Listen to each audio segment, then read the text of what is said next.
अस्सलाम वालेकुम my dear students.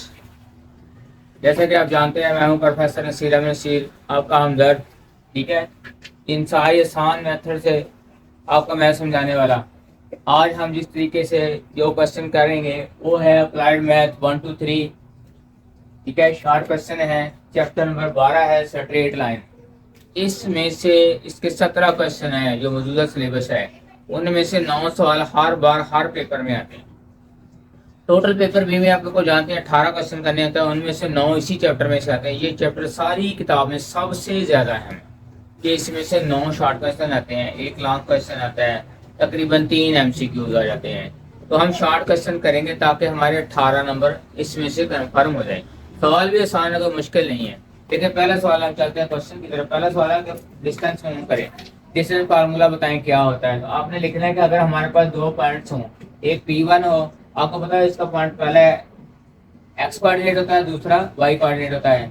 इसको हम x1 और y1 कहते हैं। ये दूसरा पार्ट हम ले लेते हैं, सपोज किया ना हमने P2, तो उसका ये एक्स कोऑर्डिनेट x2 कह देते हैं, और दूसरा कोऑर्डिनेट है y, उसको हम y2 कह देते हैं। हम इसके नाम रख देते हैं।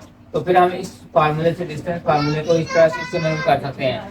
P1 P2 is equal to x2 minus x1 whole square plus y2 minus y1 whole square, और फिर सारे का स्क्वायर रूट। अगर आप चाहें तो ये 1 वाले पॉइंट्स पहले और 2 वाले पॉइंट्स बाद में भी लिख सकते हैं, लेकिन स्क्वायर के दरमियान में यहाँ पर नेगेटिव का साइन आना है, दोनों स्क्वायर के दरमियान में। ठीक है, वो प्लस का साइन आना है, इस बात का ख्याल रखना है। इस मामले से हम डिस्टेंस फार्मूला कर सकते हैं। तो क्वेश्चन 2 में हम इसकी प्रैक्टिस कर लेते हैं। उसने हमें कहा कि ये पॉइंट 1 है और एक ये पॉइंट 2 है, तो आप इसके दरमियान डिस्टेंस मालूम करेंगे। तो P1 P2 का हमने फार्मूला अप्लाई किया। ठीक है, हमारे पास x1 क्या है, -3 है। हमने x1 के -3 लिखा, ये माइनस फार्मूले का लिखा।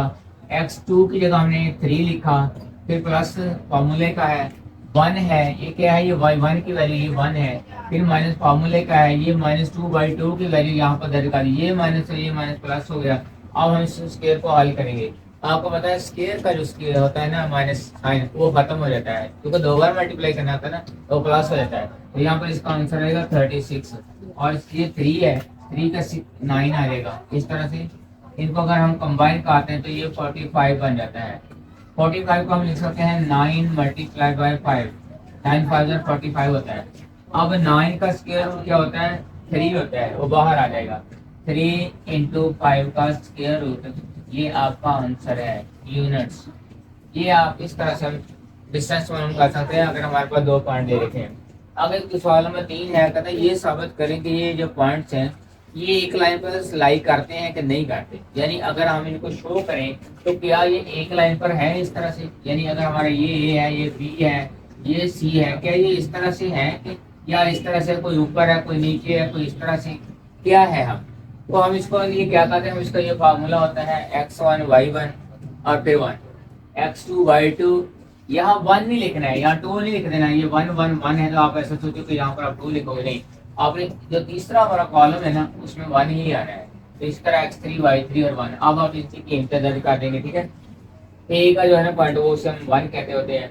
तो ये -1 है x की वैल्यू, और -1 ही y की, यानी -1 और ये 1 जो पहले से ये चलता आ रहा है। और x हमारे पास क्या है 4, और y2 क्या है हमारे पास, वो 1 है। ठीक है बात। और आगे x3 12 है और y3 4 है। यहाँ पर हमने, मैं डिफरेंट कलर से लिख देता हूँ, यहाँ पर हमने 1 1 ही लिखना है। 1 1 और बार, तीनों बार 1। अब हम ये जो हमारा डिटर्मिनेंट बन गया है इसको हम एक्सपेंड करेंगे। अगर इसका आंसर 0 आएगा तो ये तीनों पार्ट एक लाइन पे लाई करते होंगे, यानी एक लाइन पे मौजूद होंगे। अगर इसका आंसर 0 नहीं आया तो फिर ये एक लाइन पे नहीं होंगे। ठीक है, ये आगे पीछे होंगे। ठीक है, हम इससे सॉल्व करते हैं।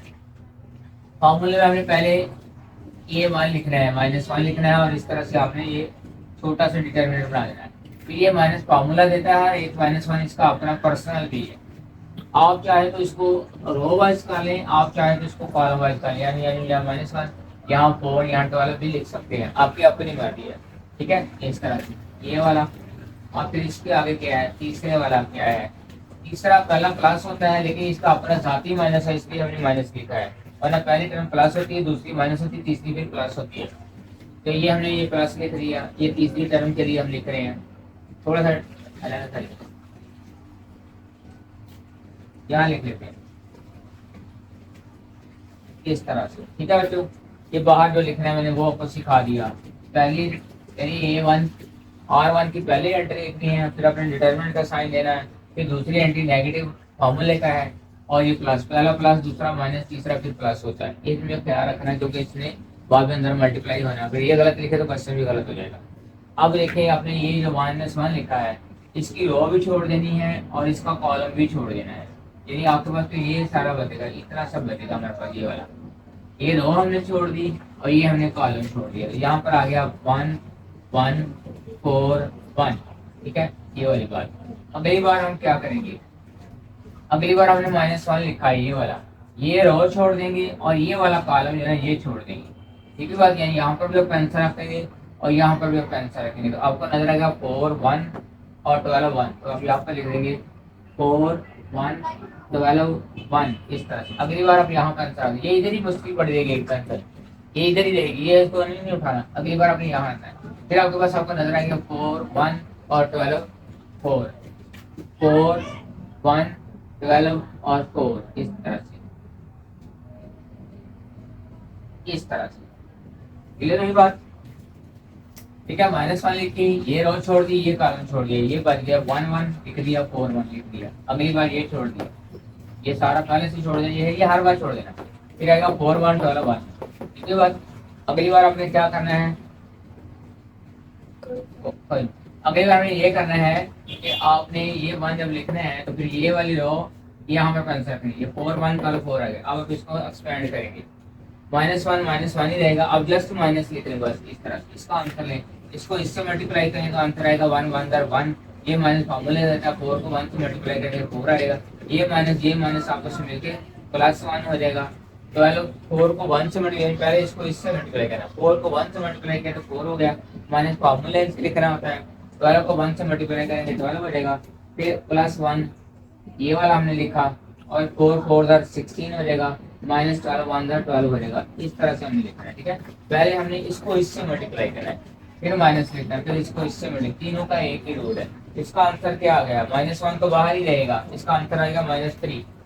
हम इस तरह से लिखेंगे माइनस, थोड़ा सा नीचे माइनस इंटू -3, माइनस इंटू -3,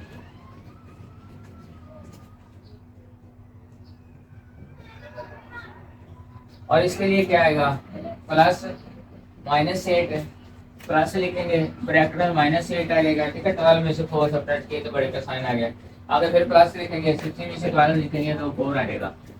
अब इसका आंसर ले लें, ये माइनस प्लस हो गया 3 -8 + 4, ठीक है।